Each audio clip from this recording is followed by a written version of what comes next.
ان پڑھ نے قرآن کی آیت سیکھ لی تو کیا حکم ہے؟ چنانچہ اگر ان پڑھ آدمی قرآن مجید کی کوئی آیت یاد نہ ہونے کی وجہ سے ایسے ہی نماز پڑھ رہا ہے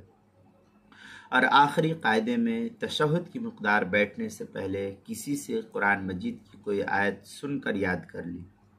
یا بھولا ہوا تھا تو یاد آ گئی اور یہ اکیلے نماز پڑھ رہا ہے، کسی قاری امام کا مقتدی نہیں، تو اس ان پڑھ کی نماز باطل ہو جائے گی۔ اس آدمی کے لیے اس نماز کو اب دوبارہ پڑھنا ضروری ہوگا کیونکہ اس نے قرآن پاک کی آیت کو سیکھ لیا ہے۔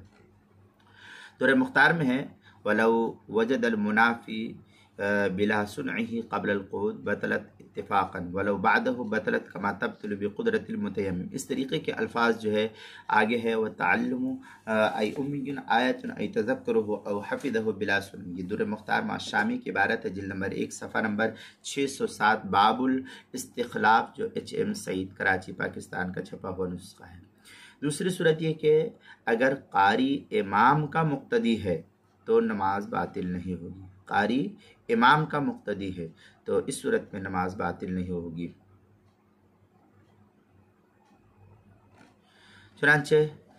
کیا نام ہے البحر الرائد کے اندر ہے وصححہ فی الفتاوی الظہیریہ قال الأمی اذا تعلم سورة خلف القاری فإنه يمضي على صلاة وهو الصحیح۔ اس طریقے کے الفاظ جو ہے البحر الرائد جلد نمبر 1 صفحہ نمبر 374، باب الحدث فی الصلاة، جو HM سعید کراچی پاکستان کا چھپا ہوا نسخہ، اس کے اندر دور مختار مع شامی کتاب الصلاة باب الامامہ، الاستخلاف کے تحت جو اس کو نقل کیا، باب الامامہ